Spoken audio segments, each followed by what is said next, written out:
Why didn't all galaxies stick together at the early stages of the universe? Can we feel the space-time expanding?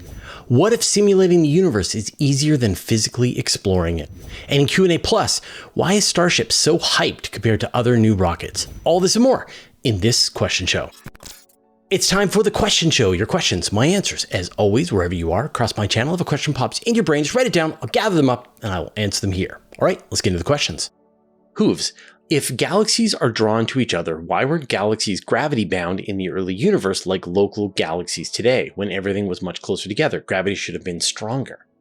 So the universe that we find ourselves in today is the result of all of the various forces that are operating on the universe. If you sort of roll the clock backwards, then you sort of, everything is going in reverse. All of this expansion is going in reverse.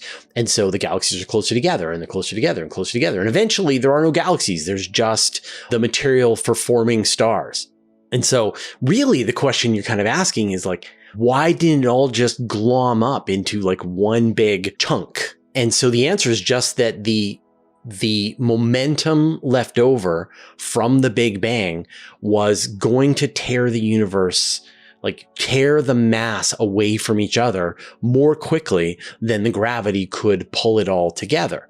And the result that you get is that wherever there was more of a density of matter, that pulled in more material. And wherever there was less of a density material, then that caused these voids to open up in between these large scale galactic structures. And if you look out at the universe today, if you look at the large scale structure of the universe, you get these galaxy walls, these huge clusters of galaxies. They're arranged in these long structures that are, in some cases, billions of light years long. And then you have these giant voids. And over time, as the universe continues to get less dense, these voids grow. The places where material is pulling together gets more and more dense. But at the same time, we've got this process of dark energy that is accelerating the de-densification of the universe. And so places that should have drifted together, maybe, it's about 5 million light years away. Like if you get within about 5 million light years of some other galaxy, then your mutual gravity is going to pull you together. But if you're more than that, then the expansive force of dark energy is going to push those galaxies apart faster than the gravity can pull them together. And so eventually everything except that which is locally bound to us, Andromeda, the Triangulum Galaxy, a few hundred dwarf galaxies, that's all coming together into the future elliptical galaxy that we're going to become. Everything else is going to be drawn away from us and drawn away from each other. And so it's really just that the Big Bang had so much momentum that it just sheared all of that material apart faster than the gravity could pull it together. Steve Ross, what if simulating the universe is technologically easier than physically going to and exploring the whole universe? Could that solve the Fermi paradox? Maybe they just watch us on alien computers. It's funny, we got almost this exact question on Astronomy Cast earlier today and answered it there. And so this is great because it's all kind of fresh in my brain. Our computers are getting better and better every year, and they're getting more and more accurate and more powerful in what they can simulate in the universe. But the level of detail that they can simulate in these simulations is, a galaxy or particles in a galaxy, and that can also simulate some of the dark matter and the effects of dark energy, and even starting to simulate things like neutrinos moving through the galaxy. But it's still a very rough simulation. They're at the point now where they can start just after the Big Bang, they can run the simulation forward, and they can see the results that look roughly the way the universe looks today. And that's a very good sign that your simulation ends up simulating a thing that is kind of like how the universe looks. And there's a whole bunch of new observatories that are coming online or have already come online in the last couple of years. This is a big priority for the astronomical community, which is to understand the shape and the composition of the universe at different epochs. So there's 4 missions, or I guess there's 4 instruments missions that have come out or about to come out. So the first one is the DESI survey, the Dark Energy Spectroscopic Instrument, which is a ground-based telescope. There's the Euclid mission, which has been launched by the European Space Agency. There's the upcoming Vera Rubin telescope, and then there's the Nancy Grace Roman telescope. So 2 space telescopes, 2 ground observatories, and they're trying to map out the composition of the universe at different times. So how much was dark matter? How much was dark energy? Where was the dark matter? Where was the dark energy? What about stars? How are they moving?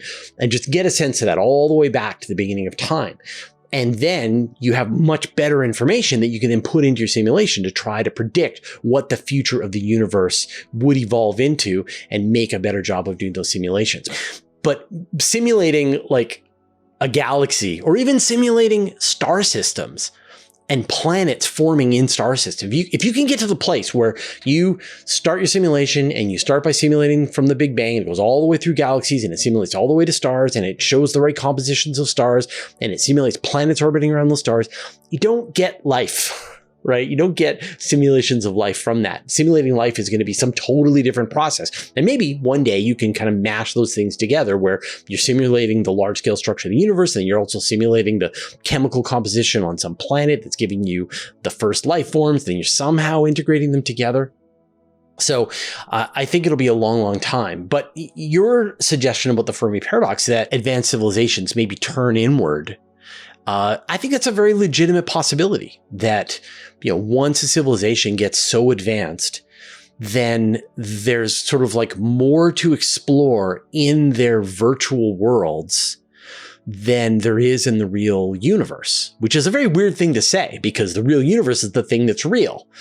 But what if you could make an unlimited amount of things to consider, things to explore in this virtual world, and that becomes more interesting to this civilization? And so all you have to do is run very powerful computers, and then you don't even have to risk the danger of space travel, but you can run these ancestor simulations. And that's where the simulation hypothesis kind of comes together, where you say, okay, if we're going to be simulating the universe or some reality, and our simulations are going to get better over time, eventually our simulations will get so good that we're running a ton of simulations, millions of simulations, billions of simulations. And in those simulations, other people will be running more simulations. And then you say, so are we in a simulation? And like, mathematically speaking, maybe, but there's no way to tell. So yeah, I think there's a possibility that any advanced civilization is going to find, and this could be inevitable, right? Like, this could be the great filter, that these advanced civilizations find it inevitable that the most interesting thing is to not bother exploring the cosmos. It's to search, to explore these virtual worlds that they're creating. But then you put yourself at risk to the civilizations that don't do that, and they just land grab, right? When the board comes by, they don't care if you're just playing your video game. So it makes sense to also explore the real universe. And so now I'm back to square one. iSoar images. Why can't we feel the expansion if it's happening to spacetime? My cells are getting farther apart. Could it be that the strong nuclear force is getting weaker? So the expansion of the universe is happening at the largest scales, and it is a very, very weak process. So weak that almost every other force is millions, billions of times stronger than this force of the expansion. I'll give you some examples of things that are stronger than other things. So for example, you take a magnet and you put it on your refrigerator. Now, the magnetism that's holding the magnet to your fridge is stronger than the gravitational mass of the entire Earth that is underneath it, trying to pull that magnet off of the fridge. And yet the magnet is very strong. That the atomic force that is holding your body, your atoms together, is stronger than the gravity that's trying to pull you into a blob. That's, how stronger the forces are that hold on to our body. And so, yeah, there is dark energy. And if dark energy works the way people think it does, then it is this expansive force that is happening everywhere in the universe, even a little bit inside your body. But the strength of that expansion is minuscule compared to the force that is holding all of the parts of your body. The chemical bonds that are holding your molecules together, the atomic bonds that are holding your atoms together, the gravity that is holding the planet together, that's keeping you down on the planet. All of that is just ludicrously stronger. It's only when you get to about 5 million light years away, double the distance than Andromeda, where the force of gravity between two galaxies that are trying to pull each other together is overcome by the dark energy expansion that is trying to push them apart. And that's the point where two galaxies won't be able to pull together because this dark energy is pushing them apart. But closer than that, gravity is dominant. Closer than that, the chemical bonds holding your molecules together is dominant. The atomic force is what's dominant. It's time to shout out our new patrons at the $5 level and above. Vo Maziers, Yochin Zimmer, Macanon, Alvaro Blay Semper, Vince, Eyelash on Your Screen, Vladi, Lezek Warchowski, Bob, and Lan. Join our community at patreon.com/universe today. Michael Shea, when talking to physicists, do you get the sense that there's a growing consensus that LCDM is wrong or at least flawed?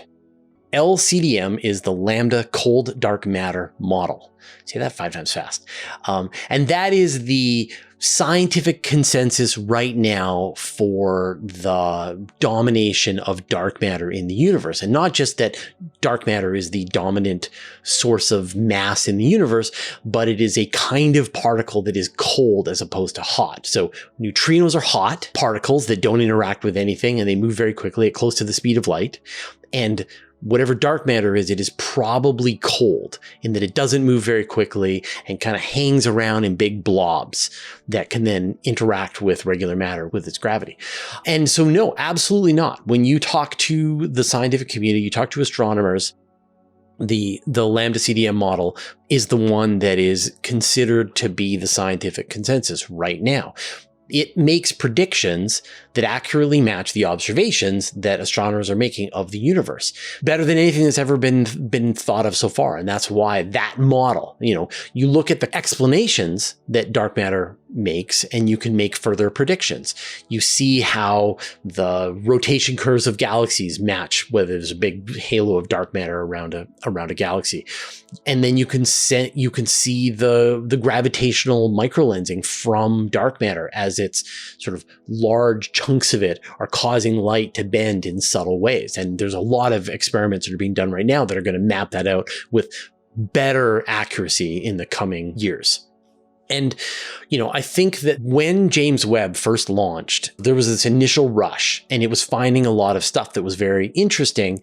And there wasn't a lot of time to really do a deep analysis. Specifically, there wasn't time to do the spectroscopic analysis on the most distant galaxies. And so you got a lot of papers, kind of a rush for papers for people to say, oh, we found this really big galaxy early on in the universe. We found this surprisingly large supermassive black hole early in the universe. And then you got sort of a regular cast of characters that show up every time there's any kind of controversy who pull out their paper that they've been waving around for 30 years and they go, pick me, right? I can explain why the universe isn't working the way the theories had expected. And their ideas have been disproven already. They've failed to make predictions that match the observations. They have been discarded a long time ago, but for ego reasons or whatever, they can't let it drop. And so they switched to marketing. And so after James Webb came online, we saw a lot of marketing. And that's the word I want to use, is marketing, from people who have alternative theories about the universe, but don't have the evidence to back it up, don't have the peer-reviewed literature to back up what they're saying, who have alternatives to lambda CDM. Lambda CDM is still very strong. Now, there are alternatives, and people seriously consider them, but none of them are sort of more widely adopted by the scientific community than this model. And then over time, as more work was done with James Webb, as more spectroscopy was done, after there were interesting discoveries, astronomers made follow-on observations with other instruments, with ALMA, with Chandra, with Hubble, and then you got things starting to make a lot more sense. There's this idea of survivorship bias, that when you're seeing very bright galaxies early on in the universe, is that because all galaxies early on in the universe were bright? Or is it just that you're only able to see the brightest things? And so that's what you see. You don't see all the fainter galaxies. And now over time, we're getting a much better sort of census of what's there in the early universe. And so right now, there are so many lines of evidence that are well supported by this current lambda CDM model that it's going to take a lot to come up with another model that explains it better. There are a bunch of alternative theories to explain dark matter. And some can explain very specific aspects of dark matter, but they can't explain them all in the way that lambda CDM does. And so until something comes along that does a better job of explaining all of the current observations, that fills in current mysteries, and then makes predictions for other phenomena that people need to go and look for and confirm, that's the gold standard. Lambda CDM is going to be the one that most people are sort of agreed upon. Karen 156. What calling card would you leave an early Earth-like world that would survive long enough for them to see? So the question you're kind of asking is, like, if we could go to another terrestrial planet around another star, could we leave something in that solar system that then when they became more technologically advanced, they could find it? And like, this is the plot of 2001, A Space Odyssey, right? Where humans find a monolith on the moon and has been left there by aliens and tells us that you're not alone. And then to not go to Europa. It's amazing that Arthur C. Clarke had these ideas. That was a very logical idea, that the best thing to do if you want to leave a message for another civilization that they might not be able to check for 1 billion years is to leave it in a place that isn't going to have erosion. And that's the moon. Now, obviously, the moon is getting pounded by micrometeorites, and so you leave several of them. And there are other places, like put something out into the asteroid belt, wherever your von Neumann factory was.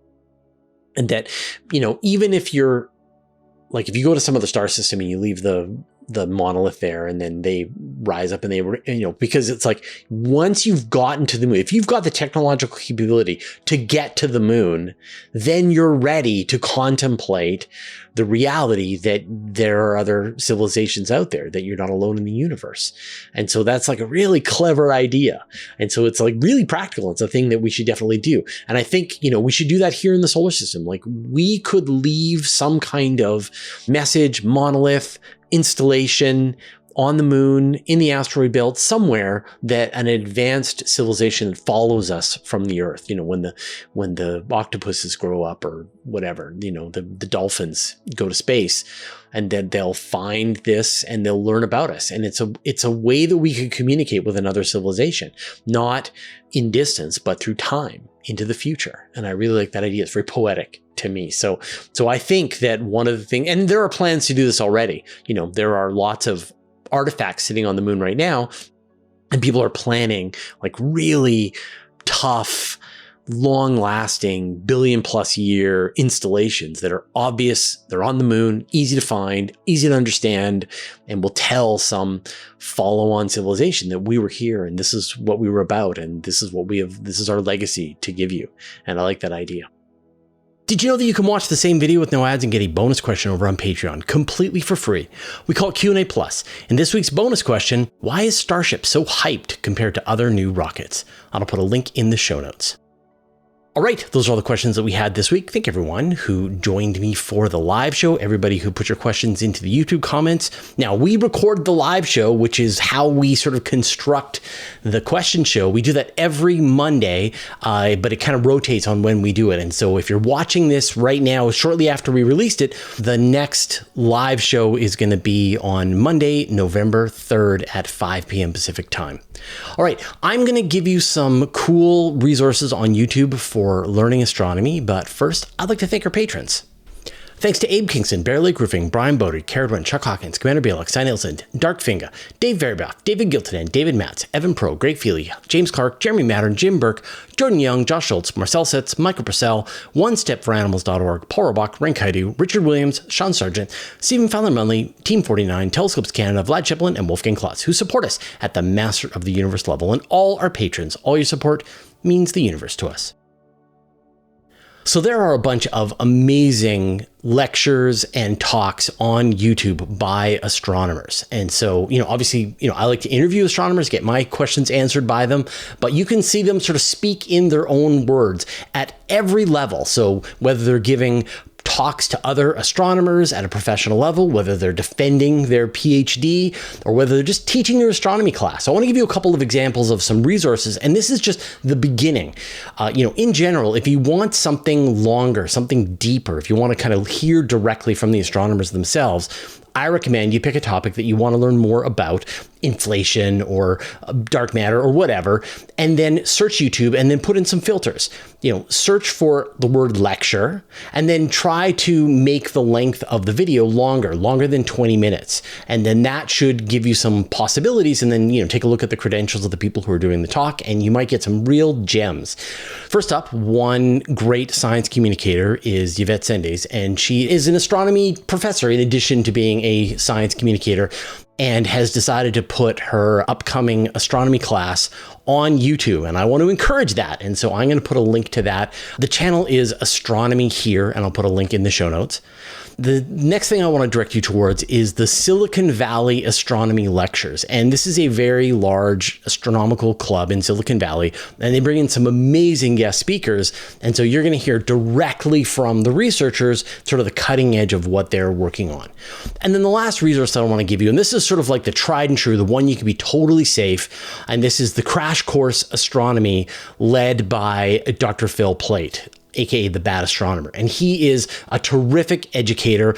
And this is a very long series, many episodes where he just covers every single aspect in space and astronomy. And so if you just want a really great grounding in astronomy, soup to nuts, I highly recommend you watch Crash Course Astronomy with Dr. Phil Plait. All right, we'll see you next time.